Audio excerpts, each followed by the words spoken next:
ಬರಿಯೋಳು ಬರಿಯೋಳು CTV ಮದ್ದಗೌಡ್ರಿಗೆ ಬರಿಯೋಳು ಬರಿಯೋಳು ಸಂಸಾರಿಲ್ಲದೆ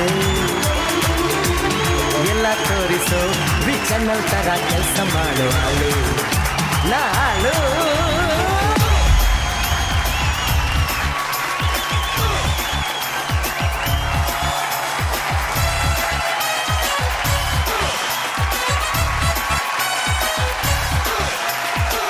ಇಷ್ಟೊತ್ತರೆಗೂ dance ಮಾಡೋರಲ್ಲ sir ಎಲ್ಲರೂ, ನೀವ್ ಹೇಳ್ಕೊಟ್ರದ್ಲ ಜೀವನ ಪಾಠ, ಅದನ್ನೆಲ್ಲ ಕೇಳಿ ಬೆಳೆದಂತ ಮಕ್ಕಳು ಸರ್ ಹಾಳಾಗಿದ್ದಾರೆ ಸರ್. ಹಾಳಾಗಿದಾರ ಇದು? ಹೌದು ಸರ್.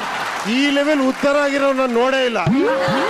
ಏನ್ ನನ್ನನ್ನೇ ತೋರಿಸ್ಬಿಟ್ರು ವಾಪಸ್. ನನಗೆ ಒಂದು 10 ವರ್ಷ ವಾಪಸ್ 20 ವರ್ಷ ಕರ್ಕೊಂಡು ಹೋಗ್ಬಿಟ್ರು, ವಾಪಸ್ ತೋರಿಸ್ಬಿಟ್ರು. ಅದ್ಭುತ ಇವರು. ಹೇಗಿತ್ತು ಸರ್? ಸೂಪರ್ ಆಗಿತ್ತು, ತುಂಬಾ ಚೆನ್ನಾಗಿತ್ತು. ಮ್ಯೂಸಿಕ್ ಇರ್ಬೋದು, ಡ್ಯಾನ್ಸ್ ಇರ್ಬೋದು, ಕೊರಿಯೋಗ್ರಫಿ ಎಲ್ಲ ಎಕ್ಸ್ಟ್ರಾಂಡ್ರಿ ಆಗಿತ್ತು.